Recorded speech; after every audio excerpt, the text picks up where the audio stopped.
اپنے شو M B G speech کے ساتھ بلال غوری آپ کی خدمت میں حاضر ہے۔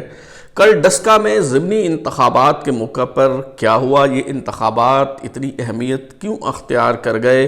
ڈسکا میں ضمنی انتخاب کے موقع پر جو پریزائڈنگ آفیسرز ہیں وہ پولنگ بیگز سمیت کیوں غائب ہو گئے اور کہاں غائب ہو گئے، آج ہم اسی حوالے سے بات کریں گے۔ جمعہ کے روز 3 حلقوں میں ضمنی الیکشن جو ہے وہ ہو رہا تھا، جس میں سے ایک حلقہ جو ہے وہ خیبر پختونخوا کا ہے، پی کے 63 نوشہرہ، جہاں سے مسلم لیگ نون کے امیدوار جو ہیں اختیار ولی وہ جیت گئے ہیں۔ یہ جو نشست تھی پی کے 63 نوشہرہ، یہ میاں جمشید الدین کاکا خیل جو ہیں منسٹر سابق وزیر، ان کی وفات سے خالی ہوئی تھی۔ اس پہ پی ٹی آئی نے ان کے بیٹے میاں افتخار عمر کاکا خیل کو وہاں سے ٹکٹ دیا تھا، جبکہ مسلم لیگ نون نے اختیار ولی کو اپنا امیدوار نامزد کیا تھا، اور اختیار ولی ایک اپسٹ نتیجے کے نتیجے میں یہاں سے کامیاب ہوئے اور پی ٹی آئی کے امیدوار ہار گئے۔ ظاہر ہے یہ بہت بڑی ہزیمت ہے پی ٹی آئی کے لیے، بہت بڑی ناکامی ہے کہ نوشہرہ جیسے حلقے میں جو پی ٹی آئی کی سیٹ تھی وہ مسلم لیگ نون نے چھین لی، حالانکہ مسلم لیگ نون جو ہے خیبر پختونخوا میں اس طرح سے پاپولر نہیں ہے جتنی کہ وہ پنجاب میں پاپولر ہے۔ دوسرا جو حلقہ تھا وہ صوبائی اسمبلی کا حلقہ تھا ادھر پنجاب میں، وزیر آباد میں، پی پی 51، جہاں سے مسلم لیگ کی ہی امیدوار، مسلم لیگ نون کی امیدوار بیگم طلعت محمود جو ہیں وہ جیت گئی ہیں۔ تیسرا حلقہ جو ہے وہ این اے 75 ہے، سیالکوٹ ڈسکا، جہاں سے سید افتخار الحسن شاہ 2018 کے عام انتخابات میں 1,01,000 ووٹ لے کے یہاں سے کامیاب ہوئے تھے، اور ان کے مقابلے میں تحریک انصاف کے جو امیدوار تھے علی اسجد ملی، انہوں نے 61,000 ووٹ لیے تھے۔ یہ نشست بھی سید افتخار الحسن شاہ کی وفات کے باعث جو ہے وہ خالی ہو گئی، اور اس پہ ضمنی الیکشن ہونا تھا۔ پہلے تو باوثوق ذرائع کے مطابق حکومت کی طرف سے بھرپور کوشش کی گئی، الیکشن کمیشن پہ اثر انداز ہونے کی کوشش کی گئی، کہا گیا کہ آپ ضمنی الیکشن جو ہے وہ نہ کروائیں، ابھی رہنے دیں۔ اس کی وجوہات بہت سی ہو سکتی ہیں۔ ظاہر ہے جب ضمنی الیکشن ہوتا ہے اور اس میں اگر سٹنگ گورنمنٹ جو ہے وہ ہار جائے اس کا امیدوار، تو یہ اس کے لیے بہت بدنامی کا باعث بنتی ہے یہ ہار جو ہے، کیونکہ انتظامیہ اس کے پاس ہوتی ہے، سارے جو عوامل ہیں، ساری جو طاقت کا محور اور مرکز ہے وہ اس کے پاس ہوتا ہے، اور اس کے باوجود اگر کوئی اس کا امیدوار جو ہے وہ اگر ہار جائے تو یہ خبر ہوتی ہے۔ اگر سرکاری جماعت کا امیدوار جیت جائے تو ظاہر ہے یہ اس طرح سے خبر نہیں ہوتی، کیونکہ ساری انتظامی مشینری، سارے سرکاری وسائل جو ہیں وہ انہیں دستیاب ہوتے ہیں۔ تو شاید پی ٹی آئی توقع کر رہی تھی کہ یہاں اس طرح کی صورتحال کا سامنا کرنا پڑ سکتا ہے، اس لیے حکومت کی طرف سے الیکشن کمیشن کو کہا جا رہا تھا کہ یہاں آپ الیکشن نہ کروائیں، لیکن الیکشن کمیشن نے دباؤ میں آئے بغیر جو ہے ضمنی انتخابات کا اعلان کر دیا۔ جمعہ کو ضمنی الیکشن جو ہے وہ ہونا تھا۔ ڈسکا کا یہ جو حلقہ ہے این اے 75، جہاں پہ جو پولنگ ہے وہ شدید بدنظمی کا شکار رہی، امن و امان کی صورتحال جو ہے وہ پریشان کن رہی، کھلے عام فائرنگ ہوتی رہی، لوگوں کو ڈرایا دھمکایا جاتا رہا، خوف و ہراس کی فضا جو ہے وہ قائم کی گئی، اور اس فائرنگ کے دوران ہی ایک شخص جو ہیں وہ فوت ہو گئے، جن کے بارے میں مسلم لیگ نون جو ہے اس کا دعویٰ ہے کہ وہ ہمارا کارکن تھا، اور پی ٹی آئی کے لوگوں نے بدماشی کی اور فائرنگ کر کے اسے مار دیا، جبکہ پی ٹی آئی کے لوگ جو ہیں وہ ظاہر ہے اس کے برعکس یہ دعویٰ کر رہے ہیں کہ وہ ہمارا کارکن تھا اور مسلم لیگ نون کے لوگوں نے اسے مارا ہے۔ لیکن بہرحال وہاں پہ تشدد ہوا ہے، وہاں پہ فائرنگ ہوئی ہے، لا اینڈ آرڈر کی صورتحال جو ہے وہ کوئی اچھی نہیں رہی، اور ظاہر ہے یہ انتظامیہ کی ناکامی ہے، اسے اپوزیشن کے کھاتے میں جو ہے وہ نہیں ڈالا جا سکتا۔ کئی جگہ پہ پولنگ جو ہے وہ رکوائی گئی، ویڈیوز دن بھر سامنے آتی رہیں کہ لوگ موجود ہیں، لیکن وہ دروازے جو ہے اسکول کے جو وہ نہیں کھولے جا رہے، وہاں پہ پولنگ کا عمل جو ہے وہ رکا ہوا ہے۔ اس طرح کی بے شمار شکایات جو ہیں وہ سامنے آئیں، لیکن سب سے زیادہ حیرت کا سامنا تب کرنا پڑا جب رات گئے جو پریزائڈنگ افسر ہیں وہ غائب ہو گئے. کوئی ایک پریزائڈنگ افسر نہیں بلکہ 23 جو پولنگ سٹیشن ہیں ان کے جو پریزائڈنگ افسرز ہیں وہ غائب ہو گئے. نہ صرف خود غائب ہو گئے بلکہ جو ووٹوں کے تھیلے تھے, جو پولنگ بیگز تھے, وہ اپنے ساتھ لے گئے. کوئی ایک جو پریزائڈنگ افسر ہے اس کی تو ویڈیو بھی بنائی گئی اور وہ سوشل میڈیا پہ جو ہے وہ زیر گردش رہی, سب نے اسے دیکھا. یہ جو پریزائڈنگ افسر ہیں انہیں ڈھونڈنے کا عمل جاری رہا, لوگ اس پہ حیرت کا اظہار کرتے رہے. ظاہر ہے ڈسکا میں ابھی تک کوئی ایسی معلومات دستیاب نہیں ہے کہ وہاں کوئی برمودا ٹرائی اینگل ہو جہاں لوگ آتے ہوئے بھٹک جاتے ہوں, گم ہو جاتے ہوں, غائب ہو جاتے ہوں. کوئی ایسا معاملہ بھی جو ہے وہ نہیں تھا. اس پہ شکایات سامنے آتی رہیں اور آج جو مریم نواز صاحبہ نے جو پریس کانفرنس کی انہوں نے بھی اس میں کچھ ثبوت جو ہیں وہ سامنے رکھے, کچھ الزامات انہوں نے عائد کیے. لیکن ان سے ہٹ کے بھی دیکھا جائے, اگر غیر جانبداری سے بھی آپ صورتحال کا جائزہ لیں تو آپ کو سب اچھا دکھائی نہیں دیتا. آپ کو دال میں کچھ کالا نہیں بلکہ پوری دال ہی آپ کو کالی دکھائی دیتی ہے. اس کی وجہ یہ ہے کہ انتظامیہ جو ہے اس سارے عمل کے دوران یوں لگتا تھا کہ جیسے یا تو وہ خاموش تماشائی بنی ہوئی ہے یا وہ لوگ جو اس سارے عمل کو سبوتاژ کرنا چاہتے ہیں, جو سارے عمل کو اپنے ہاتھ میں لینا چاہتے ہیں, جو بدماشی اور غنڈہ گردی کرنا چاہتے ہیں, یا پھر ان کا ساتھ دیتی ہوئی دکھائی دی انتظامیہ. بہت سی تصویریں, بہت سی ویڈیوز اس حوالے سے سامنے آئیں جو اس بات کی تائید اور تصدیق کرتی ہیں. بہرحال یہ جب پریزائڈنگ افسرز غائب ہو گئے تو ڈسٹرکٹ ریٹرننگ افسر جو ہیں انہوں نے الیکشن کمیشن کو اس صورتحال سے آگاہ کیا. چیف الیکشن کمشنر جو ہیں انہوں نے آئی جی پنجاب سے رابطہ کرنے کی کوشش کی تو پتہ چلا آئی جی پنجاب غائب ہیں, کمشنر غائب ہیں, ڈپٹی کمشنر غائب ہیں. کوئی جو بندہ ہے جس کی ذمہ داری تھی وہ دستیاب نہیں تھا, یہ بتانے کو تیار نہیں تھا کہ یہ لوگ آخر کہاں گئے, کیسے, کدھر گئے, کیوں غائب ہو گئے. ہمارے ملک میں لاپتہ افراد کا سلسلہ جو ہے وہ بہت سنگین ہے. لوگوں کو جبری طور پہ لاپتہ کیا جاتا رہا ہے, لیکن اب جو ہے پریزائڈنگ افسر غائب ہونے لگے ہیں اور وہ جو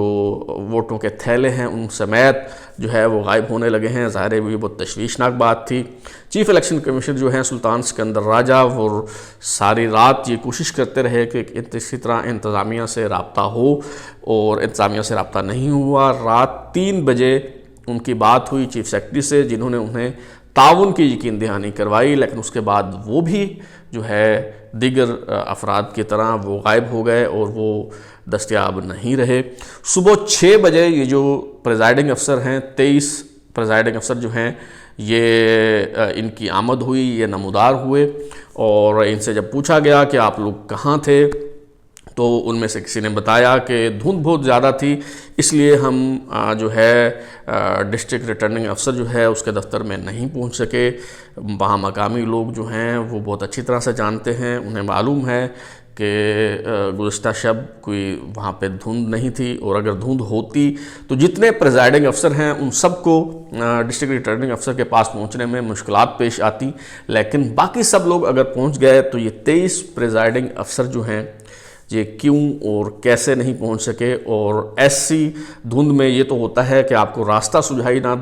دے, سمت دکھائی نہ دے, لیکن ایسی کوئی ٹیکنالوجی نہیں ہے کہ دھند کی وجہ سے موبائلز کے سگنلز جیم ہو جائے اور موبائلز جو ہیں وہ آپ کے بند ہوں, مل رہے ہوں, ناٹ رسپونڈنگ ہوں. موبائل فون پہ بھی رابطہ جو ہے وہ ممکن نہ رہے. بہرحال یہ بہت سنگین صورتحال تھی. اس کا الیکشن کمیشن نے نوٹس لیا. پہلی بار ایسا دکھائی دے رہا ہے کہ الیکشن کمیشن جو ہے وہ ڈٹ گیا ہے, غیر جمہوری قوتوں کے سامنے اس نے دباؤ میں آنے سے جو ہے وہ انکار کر دیا ہے. اس کی وجہ شاید یہ ہے کہ اس بار کوئی سابق جج صاحب جو ہیں, بہت معذرت کے ساتھ میں یہ بات کہہ رہا ہوں, بہت دکھی دل کے ساتھ, کہ کوئی سابق ریٹائرڈ جج صاحب جو ہیں وہ الیکشن کمیشن کے سربراہ نہیں ہیں بلکہ ایک جو سابق بیوروکریٹ ہیں وہ الیکشن کمیشن کے سربراہ ہیں, اس کو لیڈ کر رہے ہیں. الیکشن کمیشن نے اس سے پہلے سپریم کورٹ میں بھی جو صدارتی ریفرنس تھا اوپن بیلٹنگ کے حوالے سے, اس میں بھی دباؤ میں آئے بغیر اب ایک پوزیشن لی, اور وہی پوزیشن لی جو آئین کے تحت الیکشن کمیشن کو لینی چاہیے تھی. اسی طرح ضمنی الیکشن کے لیے دباؤ ڈالا گیا کہ ابھی آپ ضمنی الیکشن نہ کروائیں، لیکن اس پہ بھی الیکشن کمیشن نے وہی کیا جو اسے کرنا چاہیے تھا۔ اور اب یہ جو صورتحال ساری یہ سامنے آئی، اس میں بھی الیکشن کمیشن نے وہی کردار ادا کیا ہے جو کرنا چاہیے۔ الیکشن کمیشن نے NA-75 کا جو نتیجہ ہے وہ روک لیا، اور اس پہ جو الیکشن کمیشن کی طرف سے پریس ریلیز سامنے آئی اس میں ساری صورتحال واضح ہوتی ہے، اس میں ساری تفصیل یہ بتائی گئی کہ کس طرح یہ لوگ غائب ہو گئے، اس کی تحقیق کی جا رہی ہے، اور کس طرح انتظامیہ کی طرف سے جو ہے وہ تعاون نہیں کیا گیا الیکشن کمیشن کے ساتھ۔ جو آخری جملہ ہے اس پریس ریلیز کا، میں سمجھتا ہوں کہ وہ ایک چارج شیٹ کے مترادف ہے، جس میں جو ہے وہ کہا گیا کہ یہ معاملہ انتظامیہ اور قانون نافذ کرنے والے اداروں کی کمزوری لگتا ہے۔ تو یہ ظاہر ہے یہ انتظامیہ اور قانون نافذ کرنے والے جو ادارے ہیں ان کے خلاف ایک چارج شیٹ ہے باقاعدہ، اس پہ شکوک و شبہات کا اظہار نہیں ہے بلکہ عدم اعتماد کا اظہار کیا گیا ہے چیف الیکشن کمشنر کی طرف سے۔ اس پہ سپریم کورٹ کو، عدالتوں کو ظاہر نوٹس لینا چاہیے، معزز جج صاحبان کو بہت تحفظات سے اس حوالے سے کہ ووٹ جو ہے اس کو عزت نہیں دی جاتی، اس کا تقدس پامال ہوتا ہے، ووٹوں کی خرید و فروخت ہوتی ہے، ہارس ٹریڈنگ ہوتی ہے۔ اس لیے سپریم کورٹ میں اس بات پہ غور کیا جاتا رہا کہ اوپن بیلٹنگ ہونی چاہیے یا سیکرٹ بیلٹنگ ہونی چاہیے، یہ ہارس ٹریڈنگ کو کس طرح سے روکا جانا چاہیے۔ اگر جج صاحبان، ہماری عدلیہ اس معاملے میں واقعی سنجیدہ ہیں اور امید کرتے ہیں کہ وہ نیک نیتی سے ہی یہ سب کارروائی آگے بڑھا رہے ہوں گے، تو انہیں اس سنگین صورتحال کا جو ہے وہ نوٹس لینا چاہیے، اور انتظامیہ کو کٹہرے میں کھڑا کر کے پوچھا جانا چاہیے کہ آخر یہ سب کیوں ہوا، کیسے ہوا، کس کے ایما پہ ہوا۔ اور اگر الیکشن کمیشن یا ہماری عدلیہ اس معاملے کی تہہ تک پہنچنا چاہے، یہ جاننا چاہے کہ آخر یہ لوگ کدھر گئے تھے، آخر یہ لوگ کس کے کہنے پہ غائب ہوئے، کیوں غائب ہوئے، انہیں کس نے غائب کیا، اور ان کا جو مطمع نظر جو ہے غائب کرنے والوں کا وہ کیا تھا،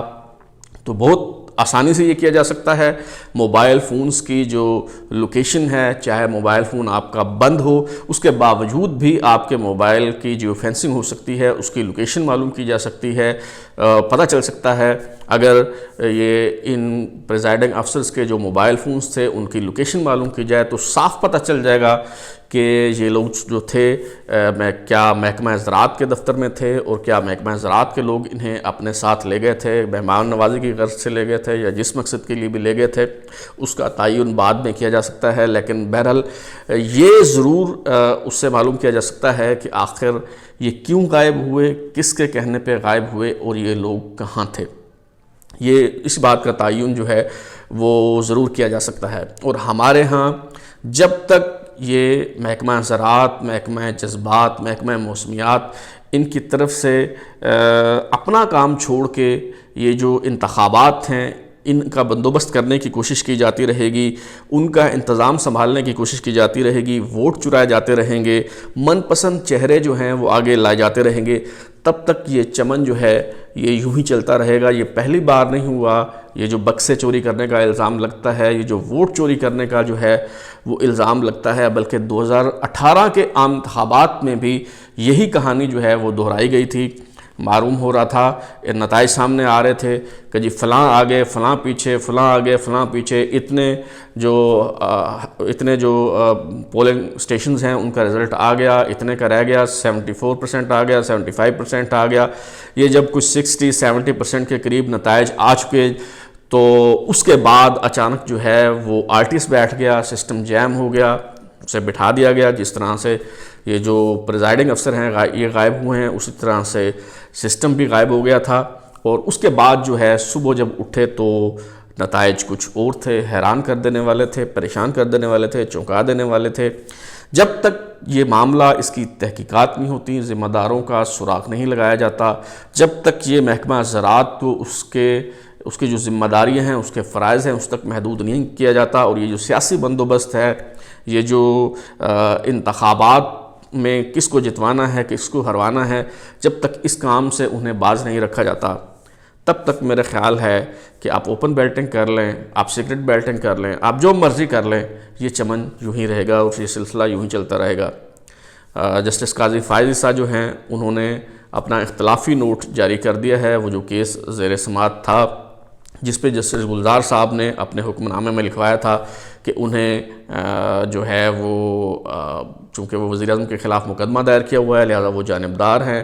اور انہیں وزیر اعظم کے خلاف کسی بینچ میں جو ہے وہ نہیں بیٹھنا چاہیے۔ 28 صفحات پہ مشتمل انہوں نے اختلافی نوٹ جو ہے وہ جاری کر دیا ہے، اس پہ پھر کبھی بات کریں گے۔ اب تک کے لیے اتنا ہی، بلال غوری کو اجازت دیجیے۔ اگر آپ کو ہمارا پروگرام پسند آیا تو اسے لائک کریں، کمنٹ کریں، شیئر کریں اور ہمارا چینل سبسکرائب کرنے کے بعد بیل آئیکن یعنی گھنٹی ضرور دبائیں تاکہ آپ کو نئی ویڈیوز کے نوٹیفیکیشنز ملتے رہیں۔ بہت شکریہ۔